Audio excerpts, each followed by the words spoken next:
লছিপুরের কালী মন্দির পাড়ায় ডিজে বাজানোকে কেন্দ্র করে দুপক্ষের মারামারি, গুরুতর আহত এক। ঘটনার সম্বন্ধে জানা যায়, গত কিছুদিন আগে আসানসোলের কুলটি থানার নিয়ামতপুর ফাঁড়ির অন্তর্গত লছিপুর স্থিত কালী মন্দির পাড়ায় এক অনুষ্ঠানে ডিজে বাজানোকে কেন্দ্র করে দুপক্ষের মধ্যে মারামারির ঘটনা ঘটে, যেখানে স্থানীয় রঞ্জিত বাউরি বেশ কয়েকজনকে নিয়ে পঞ্চু দাসের ওপর চড়াও হয় এবং তাকে অর্থাৎ পঞ্চু দাসকে মেরে মাথা ফাটিয়ে দেয়। রক্তাক্ত অবস্থায় তাকে আসানসোল জেলা হাসপাতালে নিয়ে যায়। সেখানে তার অবস্থার অবনতি দেখে দুর্গাপুরের এক বেসরকারি হাসপাতালে নিয়ে যায় পরিজনেরা। এরপর গতকাল রাত 10টায় কুলটি থানার নিয়ামতপুর ফাঁড়িতে লিখিত অভিযোগ করে পঞ্চু দাসের পরিবার বলে আজ সকাল 10টায় জানা যায়। দোষীদের খোঁজে তল্লাশি চালাচ্ছে নিয়ামতপুর ফাঁড়ির পুলিশ বলে জানা যায়। কাজল মিত্রের রিপোর্ট, নিউজ সমাজিতৈষী। আমার নাতির বার্থডে ছিল, তো ওখানে সবাই ড্রিঙ্ক করেছিল। এবার এখান থেকে পুলিশ এসে বলেছে ডিজে বন্ধ করতে, তো এরা নিচে যে বলে এসছে, এরা বুঝতে পারিনি, এদেরকেও বলিনি, তো এরা ডিজে চলছিল। পরে পুলিশে যে বন্ধ করিয়েছে।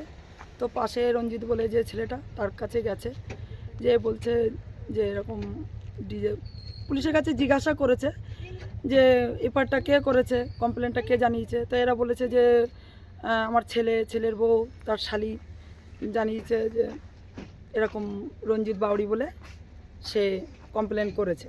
তো আমার ছেলের বউ ওরা শুনতে গেছে। আর আপনার ছেলের সঙ্গে কি হলো এটা বলেন না? আমার ছেলের সঙ্গে ওখানে শুনতে গেছে, তো আমার ছেলেকে ধরে মেরেছে। কে মেরেছে? মেরেছে রঞ্জিত, ওর ফ্যামিলির লোক।